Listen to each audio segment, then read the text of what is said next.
Good Saturday morning. This is Easter week, and this is St. Mark. And the St. Mark is the oldest gospel, and it's the shortest. This is really the Kerygma. This is really short and sweet. When you Luke, you see a great writer dealing in a complex world. John's the genius. Matthew is in a sense the Jewish Christian who sees everything in the light of the fulfillment of the law. Here you got St. Mark. Okay, he was an apostle, but he's a kid. And he keeps it simple. Watch what he says. When Jesus had risen early on the first day of the week, he appeared first to Mary Magdalene, out of whom he had driven 7 demons. She went and told his companions who were mourning and weeping. She went and told his companions who were mourning and weeping. When they heard that he was alive and had been seen by her, they didn't believe. See, that's the gospel. I have seen the Lord, that she had seen him, okay? And now she's proselytizing, see? After this, he appeared in another form to 2 on them walking along their way, walking along on their way to the country, the Emmaus, you see? They returned and told the others, but they didn't believe them either, see? But later, as the 11 were at table, he appeared to them. Now you're going to have the Eucharist. And he rebuked them for their unbelief and hardness of heart, because they had not believed those who saw him after he had been raised. See? That's an indirect reference in that when any time they're sitting together, that's the Eucharist, okay? But he doesn't spell it out. This is brief. This is almost like a little, when kids are cheating exams, you got the little they got a little card with all the answers on it. This is what it was like. This is a kind of a reduced version of the gospel. He said to them, go into the whole world and proclaim the gospel to every creature. That's it. So simple and straightforward is Mark, you see. Who and what is Christ? What did he do? Who saw him and who proclaimed it? That's neat. That's the life of the faith. That's the life of the church. And I think about, yesterday I mentioned about the hands. Did I mention the sandals? That was the second great story, too. The monk said, beautiful habit. The Passionist habit has got to be one of the most beautiful. But also, when you wear the sandals, there is a sense of strength in it. I have to tell you, for a young kid at 17, 18 years old, it's like the Marine Corps. You think, this is for me. I'm going to go for this. I feel called to it anyway.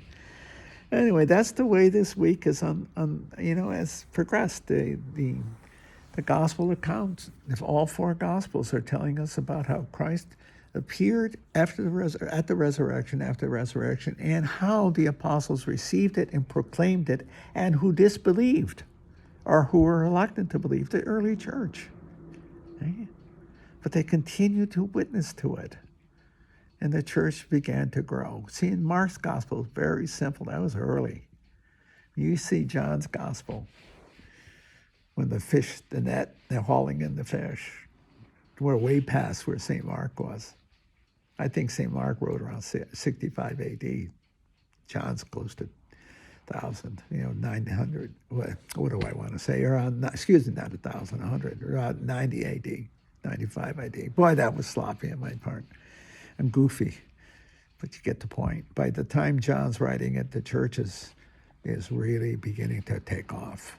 And he writes with a depth the others don't have yet. See, the church learns as she lives.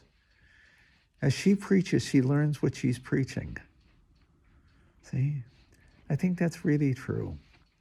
The church learns by preaching and preaches what she learns. And it's an ongoing thing.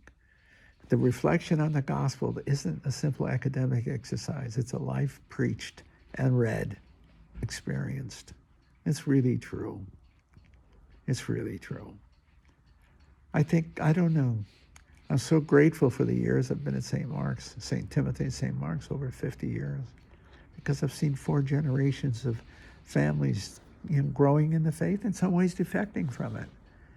But I've also saw the birth and the death of people, baptizing, anointing, seen the life of the faith, my friends. I've lost almost all my closest friends here through death. My friend June especially. With her husband Bill, Dick Heinrich, so many. So many. And I think of that as I walk.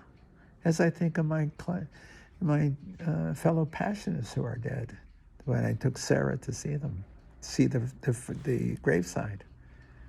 I remember with so much affection for the people God gave me and in whom I saw Christ, through their beauty, through their struggles, through who they were. The life of the faith lived right under my schnoz. I told you, one of the most revelatory things, I told you this stuff, was watching the guys coaching their kids in the backyard of St. Tim's. I thought, this is the life of the faith. These guys are out there teaching their kids how to play soccer or baseball, but it was soccer in the beginning, okay? And what I would see out my window in the rectory looking out on the playground, which was not a playground, with the parking lot in front of the church, okay? I looked down and I'd see kids playing soccer there, pickup games, playing soccer. And these are grandfathers now. But I saw them, in a sense, playing within the church and around the church. I saw the church was so central to their neighborhood, so central to their faith, central to their lives. It was a neighborhood church. And so much revolved around it, so much. Some of the best parties I ever went to. Some of the best dances. Oh my God, did we have good parties there. They were wild. It was so much fun. It was well behaved. Well behaved. But we were people who could celebrate and have fun. At the same time, when the church needed work, they were the first guys there doing it. You had to be there. You had to see it. They played together, they worked together, and they prayed together. They were people who raised their faith. They sacrificed greatly for the parish so that the school would stay open. You had to see it. They believed in this thing of ours, the church. And that's the truth. And yet they were wounded men and women. They weren't saints. They were strugglers with life. And in it, they were Christ, the suffering Christ. That's the truth. I didn't see any saints there, but I saw holiness. I didn't see piety. I saw holiness and commitment. Sin and redemption. I saw the faith. I experienced the faith in the parishioners. I'm in their debt forever. To this day, it still goes on. I hope you have a good day.